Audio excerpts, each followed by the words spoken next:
जब मैं डिवोर्स से गुजर रही थी और जब मैं निकली थी उस घर से तो फाइनेंशियली बहुत लो में थी। आई थिंक मैंने रिस्पेक्ट के लिए बहुत क्रेव किया अपनी ज़िंदगी में। रिएक्ट बहुत जल्दी करती हूँ तो नहीं देखना मेरे लिए सेफ है, मुझसे ज़्यादा शालीन के लिए ठीक होगा शायद। अब बिग बॉस के आने के बाद इतने उतार चढ़ाव उसने देखे मैंने देखे, ये शालीन कभी डिनाई नहीं कर सकते कि उन्होंने जब भी कहा है कि मैं मिलना चाहता हूँ, मैंने कभी मना नहीं किया, इस चीज़ को एनकरेज किया है। शालीन भी अच्छा ही चाहते हैं जेडन के लिए, मैं भी अच्छा ही चाहती हूँ। इमोशनली मैं ज़ीरो पे माइनस में बहुत बार आई, फिर मैंने अपने स्लीव्स को ऊपर किया। ये मेरी कैलकुलेशन लाइफ में है नहीं, जिसकी वजह से मैं प्रॉब्लम्स भी बहुत सहन करती हूँ।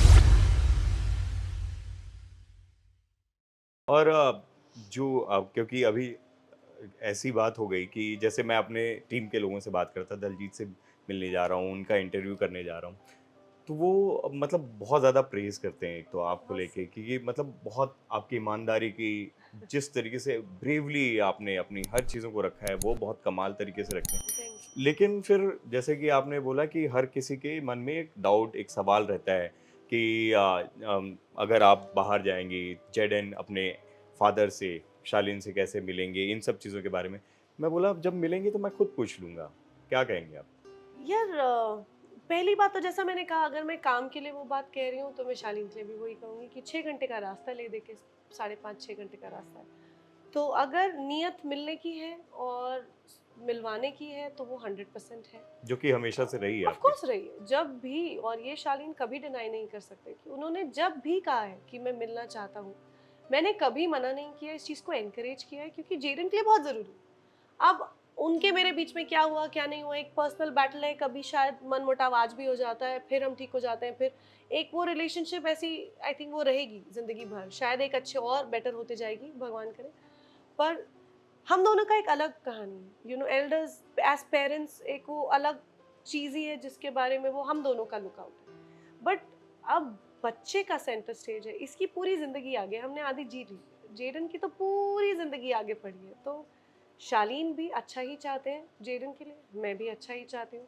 तो जब इंटेंशन ही करेक्ट है तो प्रॉब्लम ही नहीं है। कभी वो आए कीनिया, निक भी बहुत रिस्पेक्टफुली, मतलब वो एक्साइटेड है एक्चुअली शालीन से मिलने के लिए, कि मैं चाहूँगा कि वो मिले मुझे, उन्हें पता होना चाहिए कि मैं कैसा हूँ, कौन हूँ, और उनको ये श्योरिटी होनी चाहिए कि Jaden will be taken care of, और जेडन को बहुत रिस्पेक्ट मिलेगा और एक अच्छा वहाँ पे उसको एक अपलिफ्ट ही होगी उसकी लाइफ। तो ये वो श्योरिटी देना चाहते हैं, और ये शालीन को भी श्योरिटी देनी चाहिए जेडन को कि डोंट वरी, मैं आया करूँगा, और कभी मैं इंडिया आई और जेडन की अगर उस टाइम छुट्टियाँ चल रही हो तो मैं लेकर आऊँ, मिलवाऊँ।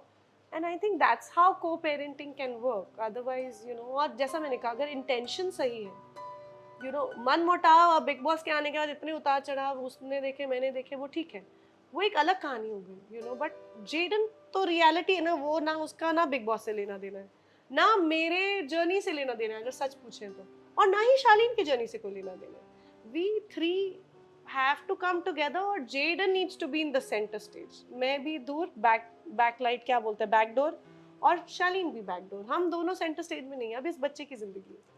एक बात बताऊँ जी। ईमानदारी से मैं शालीन के जी। टॉपिक को लाने ही नहीं चाह रहा था। लेकिन ना इसमें ना कहीं न कहीं आपकी तारीफ़ करना और ख़ासकर आपके पालन-पोषण की, आपके जी। कोर की तारीफ़ करना बहुत दिल से चाहता हूँ। क्योंकि थैंक जिस अंदाज़ में आपने मतलब जैसा भी रिलेशन रहा हो, एक बैड नोट पे, अच्छे नोट पे ख़त्म हुआ।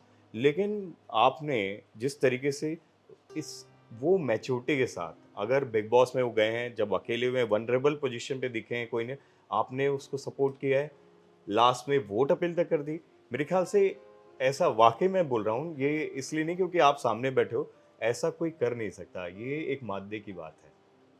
पता नहीं, एक्चुअली पता है मेरा प्रॉब्लम ये है, जो लोग मुझे जानते हैं वो ये जानते हैं कि जो मेरे अंदर होता है वो इमीडिएटली बाहर होता है। मतलब मैं कि आज ये बोल रहे हैं तो मुझे ये वाला पॉइंट बोलना है, ये मेरी कैलकुलेशन लाइफ में है नहीं, जिसकी वजह से मैं प्रॉब्लम्स भी बहुत सहन करती हूँ, क्योंकि जो अंदर होता है ना वो फट से बाहर होता है। और मुझे बहुत लोग बोलते हैं कि दलजीत मत बोलना, मत, मुझे अगर कोई बोल दे कि यहाँ जाना है, ये मत बोलना, सबसे पहले मेरे मुंह से वही बात निकलेगी, मेरा प्रॉब्लम है ये। तो जब मुझे कुछ बुरा लगा मैंने बोला, जब मुझे मैंने देखा कि वनरेबल है, मैंने जो मेरे दिल में आया मैंने लिखा। उसके बाद जजमेंट्स हुई नहीं हुई डजंट मैटर। फिर जब मुझे लगा कि यार जो बोलो जैसा बोलो, मैंने तो बिग बॉस ऑनेस्टली देखा ही नहीं। शुरू में देखा तो मुझे रियलाइज हुआ कि मैं रिएक्ट बहुत जल्दी करती हूँ, तो नहीं देखना मेरे लिए सेफ है, मुझसे ज़्यादा शालीन के लिए ठीक होगा शायद। तो मैंने नहीं देखा। मैंने बिग बॉस मैं देखती तो बोलती, ये भी प्रॉब्लम है मेरा। तो मैंने नहीं देखा। जब आखिरी मुझे लगा यार 4 महीने निकल गए अभी एक्सटेंड होने के बाद, तो it's a long journey and that like वो वोट अपील जेन्युइनली मुझे लगा कि यार पांचों ने भी बहुत अच्छा किया, जितना भी किया, और वो बनता था शायद, पता नहीं शायद सही था नहीं, शायद गलत बहुत था, हिम्मत चाहिए, सच बता रहा हूँ मैं। पता नहीं। मुझे जेन्युइनली वो क्योंकि था कि यार अगर कोई मेरी बात सुन के थोड़ा बहुत वोट कर दे और कुछ फायदा हो जाए तो क्यों नहीं, बहुत मैच्योरिटी, बहुत हिम्मत चाहिए पता इस नहीं, चीज़ इतना के नहीं, लिए। इतना थॉट लगाती नहीं हूँ, यही प्रॉब्लम है। अब लगाएंगी, अब थोड़ा-सा दिल दिमाग आज तक नहीं सीख पाई इतना चेंज कुछ। नहीं हो सकते आप। कैसे हो जाऊंगी, मैं बोल रही हूँ, मैं इतना कुछ सही गलत उतार चढ़ाव, बहुत बुरा बहुत अच्छा, बहुत अवार्ड्स, बिल्कुल नहीं काम और जीरो पैसे, मैंने सब परमिटेशन कॉम्बिनेशन लाइफ में देखे हुए। अगर कोई चीज चेंज नहीं कर पाई तो अब तो मैं क्या ही चेंज करूंगी, and I accept the way I am, that's okay. सबसे ज़्यादा ऐसा, जब जैसे कि आप बता रहे हो कि बहुत लोज़, हाइज़ हर चीज़ देखें। जब लोज़ आए तो ऐसा कौन-सी चीज़ थी जो आपको वो मोजो आपने एक अपने साथ में एक हिम्मत जुटाकर और फिर फाइट बैक किया फिनिक्स की तरह, जैसे राख से उठ के आए हो अपने? आई थिंक ये तो मैं फीनिक्स की एपिटोमी बन चुकी हूँ, पता नहीं कितनी बार राख से उठी हूँ मैं। आई थिंक एक था जब मैं डिवोर्स से गुजर रही थी और जब मैं निकली थी उस घर से, तो फाइनेंशियली बहुत लो में थी, तो बहुत मुश्किल था, बहुत डर भी थे। पहली बार ज़िंदगी में कोर्ट देखा, पहली बार कोर्ट कचहरी, पुलिस स्टेशन, सडनली कोई अपने पर्सनल चीज़ें पूछ रहे हैं तो समझ में नहीं आ रहा सही बोलूँ कितना नहीं बोलूँ। It was there was just too much happening, और छोटा सा बच्चा था वो, कुछ मतलब 1 साल का नहीं है, तो अरे उसको किसी ने दूध दिया कि नहीं, अरे उस, तो इतना कुछ चल रहा था उस टाइम कि वो टाइम तो मुझे लगता है मुझे याद ही नहीं कि कैसे निकला क्या हुआ। बस इतना था कि यार जो हुआ है मुझे बताना, जो हुआ है मुझे, वो दिमाग में। उसके बाद एक टाइम आया जहाँ पे डिवोर्स हो गया, सेटलमेंट हो गई, चलो अब 2 घर हो गए भाई। फिर यही समझ में आया कि यार घर 2 टुकड़े हो गए, अब इन दोनों को खुश रखो, अब मैं मेरा जो हिस्सा मेरे में है मैं खुश रखूँ। फिर मैंने जेडन के लिए जैसे सेंटर स्टेज की मैं बात बार-बार करती हूँ। फीनिक्स जेन्युइनली मुझे लगता है कि इमोशनली मैं ज़ीरो पे माइनस में बहुत बार आई, फिर मैंने अपने स्लीव्स को ऊपर किया, क्योंकि there is no other way out also, and ये आई थिंक बहुत लोगों की ज़िंदगी में होता होगा शायद। और कई लोग शायद उसको एक्सेप्ट कर लेते हैं। मेरा प्रॉब्लम है मैं एक्सेप्ट नहीं करती बहुत जल्दी कि यार अब तो लाइफ ऐसी है। नहीं, क्यों है? लाइफ अगर एक ही मिली है, अब मुझे नहीं पता कि मैं 10 साल और जीऊँगी कि 6 साल और या 6 दिन और। अब जितनी ज़िंदगी है उसमें तो I want to make best of it, और जितना मेरी आँखों के सामने मैं जेडन को दे सकती हूँ, मैं तो अपनी तरफ से पूरी मेहनत करूँगी, और वो मैं I think as a default मैं करती हूँ, एंड दैट इज़, वो मेरा आई थिंक डीएनए है। जैसे मैंने कहा ना, मेरे डैड, मैं बिल्कुल पापा की बेटी हूँ।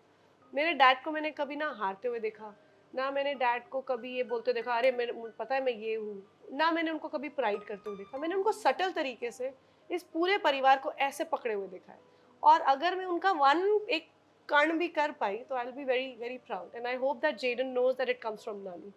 सो सबसे ज़्यादा खुशी क्या चीज़ देती है आपको? रिस्पेक्ट, आई थिंक मैंने रिस्पेक्ट के लिए बहुत क्रेव किया अपनी ज़िंदगी में।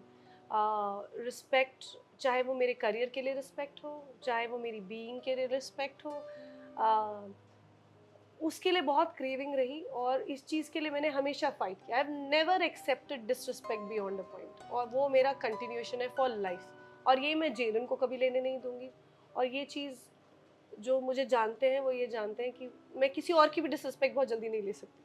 मतलब किसी को लड़ने से पहले मैं मेरा वो ऑटोमेटेड क्या बोलेंगे उसको, एक रिफ्लेक्स है। सो आई थिंक या रिस्पेक्ट।